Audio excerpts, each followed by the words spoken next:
Can a £500 driver be beneficial to an average golfer, or are there other options out there? Let's take a look.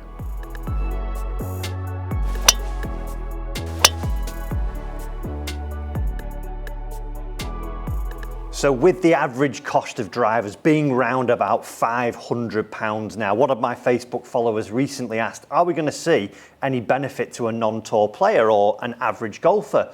So I thought to myself, I've actually just been fitted for my brand new driver, which after upcharges with a new shaft in it, with it being a new model, is in that region of £500, about $750 for my American friends. And I've also got one of my old drivers here. I've actually gone on to Golf Bidder, had a look at what the value of this driver is, and it's coming out at about £90, so about $149.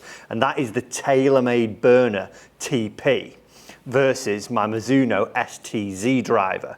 So I want to test these drivers. I'm going to hit 10 balls on my GC2 simulator and see what the numbers come out like. And I'm also going to take them out onto the course at Formby Ladies Golf Course and just hit a few shots out there in the golfing environment and see, again, if I do notice any benefits from having this more expensive driver. But firstly, thinking about it, before we even do that, what are the benefits and what are the negatives of buying each one of these?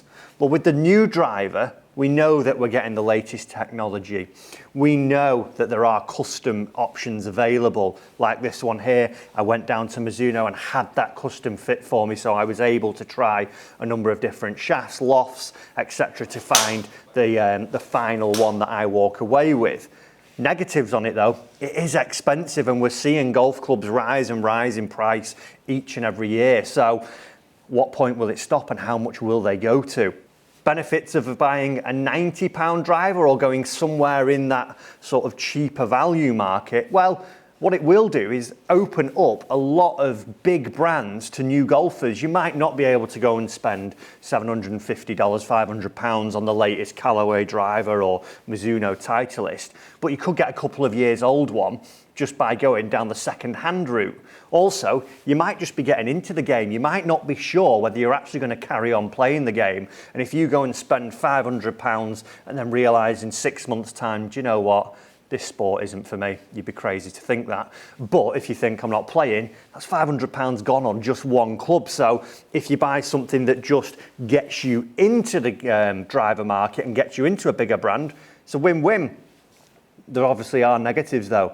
I don't have that ability to go and get custom fit for this driver. I can't try different shafts out there. I can't try different lofts unless there was loads of them or a stockist had loads of different second-hand drivers in that I could go and try out. Also, is it the up-to-date technology? When I go and actually do a little bit of digging on the TaylorMade Burner and find out the technology that's in there, if I just read you to it, it's got super fast technology that reduces the total golf club weight, a 460cc bullet-shaped head to pull the center of gravity back, something that we're still seeing, and it also incorporates more slice-correcting features on any other TaylorMade driver. That's aimed at the draw model, but those aren't features that we're seeing in the latest model of the TaylorMade driver. So I've got old technology, I'm not able to custom fit it, but again, that comes down to your personal preference. But I want to test that, knowing that I've not got the up-to-date technology and knowing that from when I had this driver,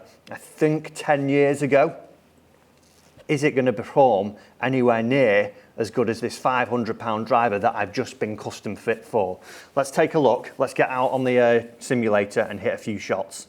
So the first driver we're going to be using is my new Mizuno STZ driver. Like I said, it had that custom availability on it, so it's gone down to 9 degrees instead of 9.5, and we've got the Ventus TR6X shaft in it. So 10 shots, get a baseline of how far we're hitting it, what my club head speed can be. Then we're going to try my old, cheaper TaylorMade driver.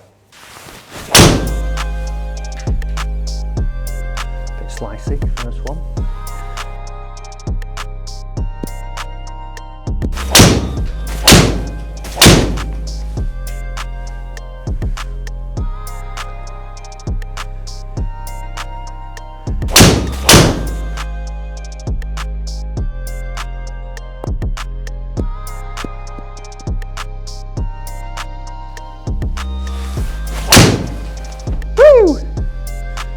Shafted. More like it.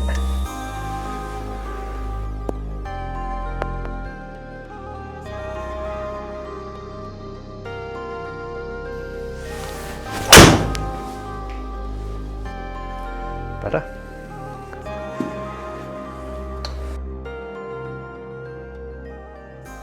Next driver is the TaylorMade burner, the TP version that I had. Got it in 9.5 degrees loft with a stiff shaft on it now. This one, 2008, 2009 it came out. We're seeing that it's not got the changeable neck on there, so we can't alter the loft.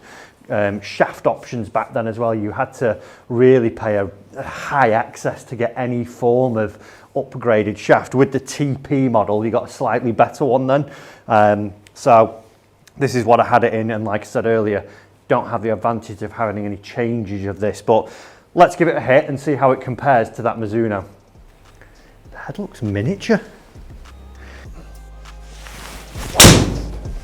Oh, it's a beauty. It's a beauty.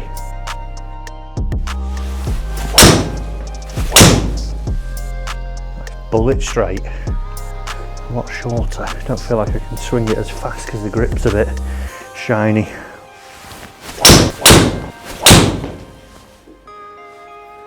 Ooh, that one's gone. 4.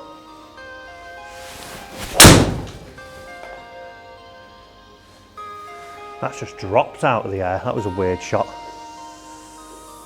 Very weird shot.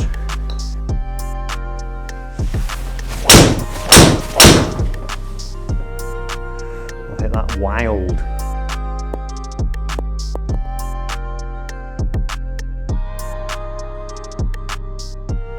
So that's 10 shots with both clubs there on the GC2. And having a look at some of the data, it's quite interesting the numbers that we see.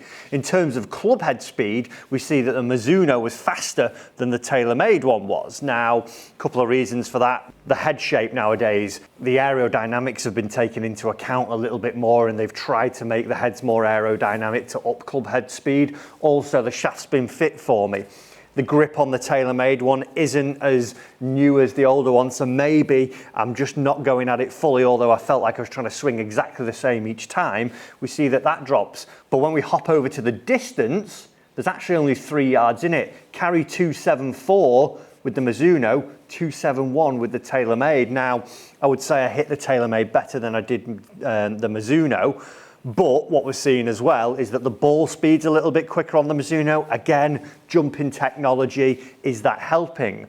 So now that I've hit them in the studio and got that little bit of data, I want to take them out into the real environment. What will I see different when we get on the golf course? Is it going to drastically change? Or are we going to see that the TaylorMade isn't too different to this Mizuno that is 10 years older? We'll head over to Formby Ladies Golf Club to give it a little test out on the golf course. So we know how the drivers perform on the simulator, but I've come out to one of my favourite golf courses, Formby Ladies Golf Course, and I've just been hitting a few different shots while I'm out here, and I'm not noticing any real difference between either or. What I'm now going to do is do a little test. 3 balls with each. How many fairways do I hit with each driver to see, again, if there is any big difference as we're going through them. So we're going to go and start with the burner, see how many we can get, then we're going to move on to the Mizuno.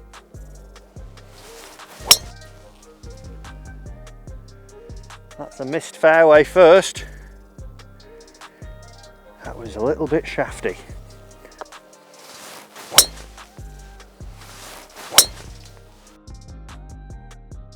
Two not on the fairway.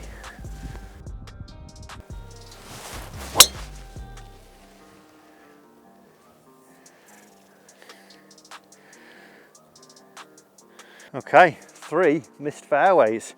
Just seeing it just go a little bit high and right there, even though I've changed my aim, it wasn't doing what I wanted, that one.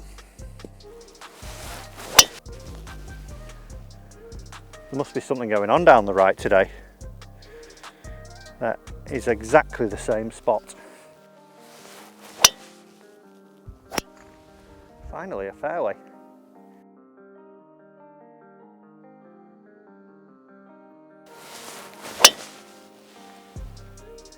And 2 out of 3.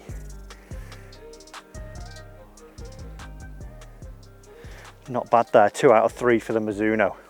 So the £500 driver versus that £100 driver, are we seeing a huge benefit from paying that extra amount of money? Do you know what? No. Those shots that I've hit there on that fairway test were all down to human error.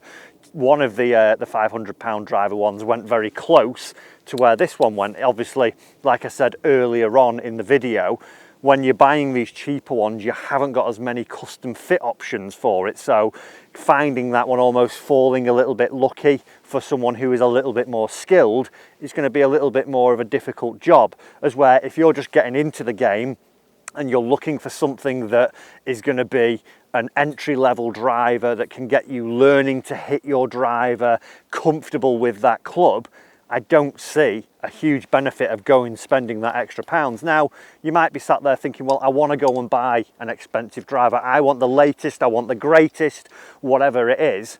That is completely fine.